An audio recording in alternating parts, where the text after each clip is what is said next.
Et salut à tous, on se retrouve pour une toute nouvelle vidéo Trail Actu. Et quel week-end nous avons encore eu là. Et aujourd'hui, nous allons parler de deux courses qui avaient lieu ce week-end.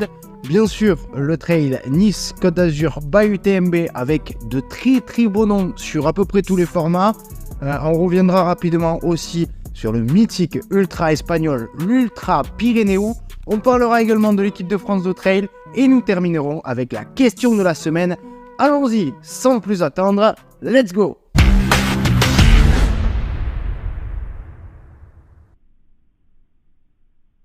Allez, alors on part sans plus attendre avec Nice-Côte d'Azur by UTMB, deuxième édition de cette course créée en même temps que le circuit UTMB World Series l'an dernier. Lors de la première édition, les conditions avaient été assez dégueu, un sale temps et de la pluie.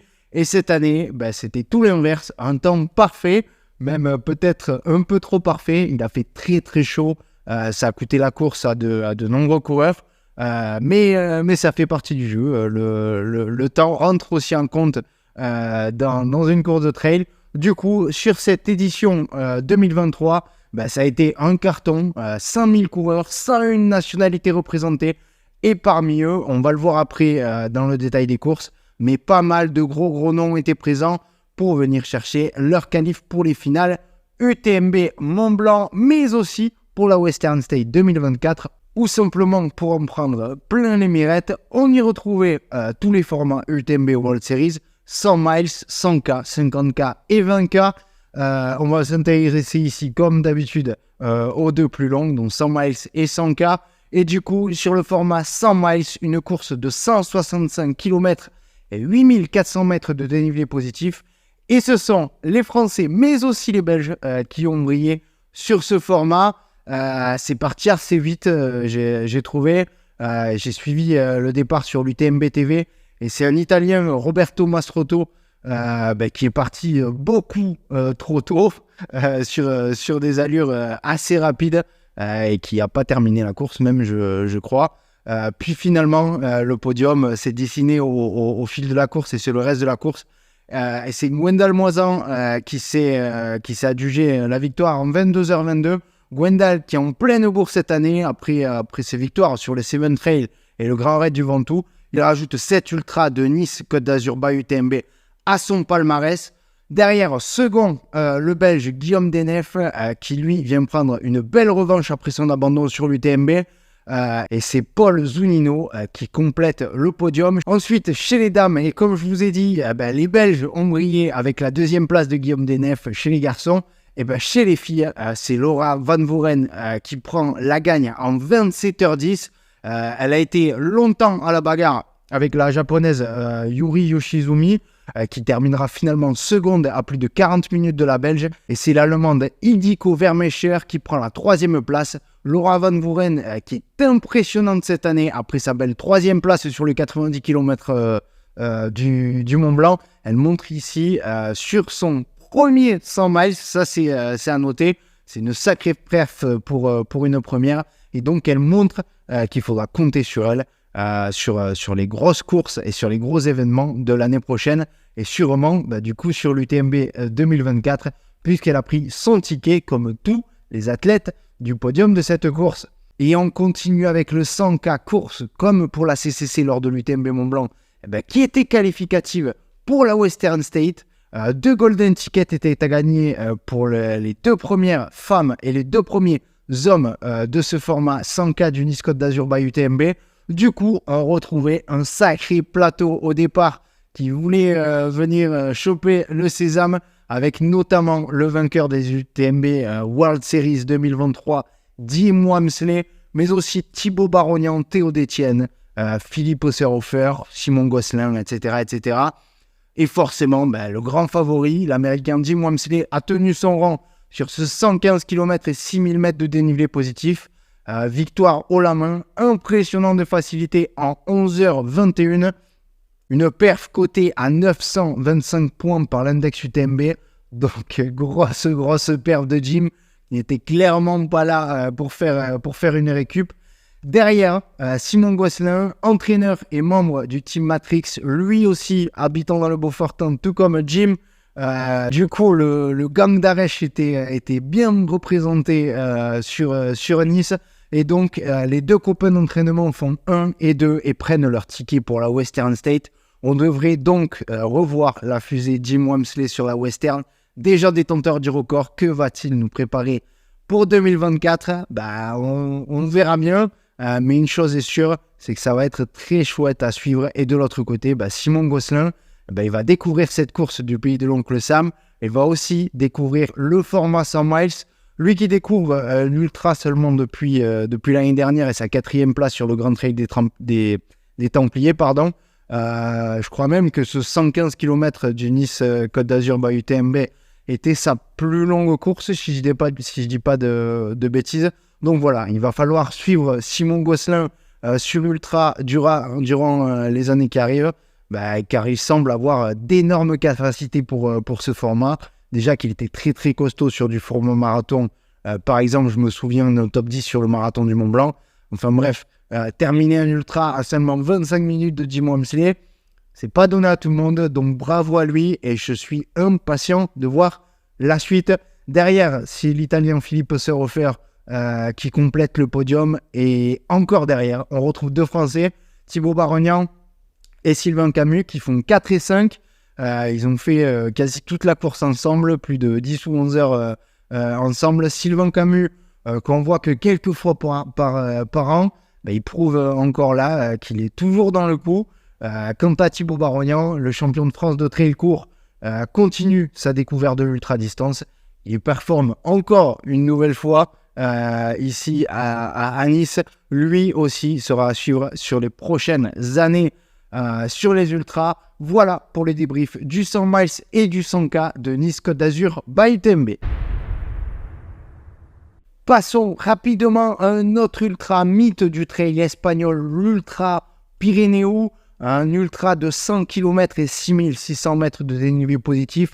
On retrouvait du beau monde au départ, puisqu'il y avait le champion du monde de trail course, Tjerno Angermund, Miguel Herras, Andreu Simon, Yann Margarit, Miguel Arsenio, Sébastien Krogvig et plein d'autres très gros moteurs comme eux. Ça a toujours été une course à gros moteurs de toute façon, l'Ultra Pyrénéo. Et tous les ans, c'est du très très costaud qui au départ. Je crois même que c'est Kylian Jornet qui détient le record. Bref, et au départ, c'est un Français qui a fait le départ sur le premier quart de la course, Élie Besson-Piton, en pleine découverte du format 100 km, est parti comme un dératé, certainement beaucoup trop vite, je crois. Je crois même qu'il était sur les bases des temps de Kylian Jornet. Malheureusement, ça n'a pas tenu. Bon, il était venu là pour découvrir le format 100 km. Lui qui est habitué plutôt au court et qui performe vraiment sur du court.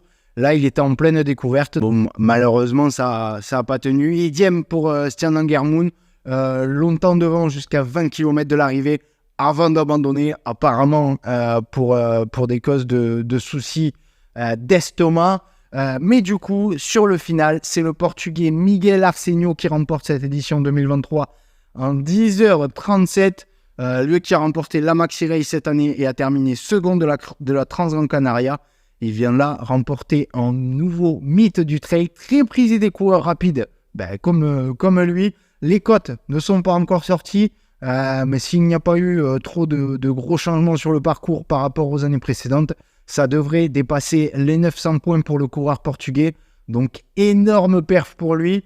Derrière, c'est l'expérimenté Miguel Herras, déjà vainqueur en 2016 et 2022, qui prend une belle seconde place à 48 ans. L'Espagnol est toujours dans le coup. Et pour le coup, c'est un sacré exemple de longévité. Il continue de performer au milieu de tous ces genoux. Donc, bravo, un grand bravo à lui. Et chez les filles, c'est celle qui avait remporté la CCC 2021, Maria Molist, qui remporte cette édition de l'Ultra Pyrénéo en 12h30, derrière, on retrouve Rachna Debats sur la 3e marche du podium, ou encore Nouria Pica, la vainqueur de l'édition 2022 et record woman de l'épreuve, qui termine 5e chez les filles. Voilà pour ce retour rapide sur l'Ultra Pyrénées. Dernière petite actu brève, on a également vu une partie de l'équipe de France de trail en stage dans le Cantal avec un invité de luxe, le récent vainqueur de la Hard Rock et du 100 km du World Trouble by UTMB, Aurélien Dunant-Palaz. Quelque chose me dit qu'on le verra certainement un jour avec le maillot bleu et pourquoi pas dès l'année prochaine pour les Europes de trail qui, je le rappelle, auront lieu chez nous en France lors de la Maxi Race à Annecy. Mais avant de connaître la sélection définitive, il faudra passer par les championnats de France qui auront lieu en 2024, fin mars, à Buis-les-Baronnies.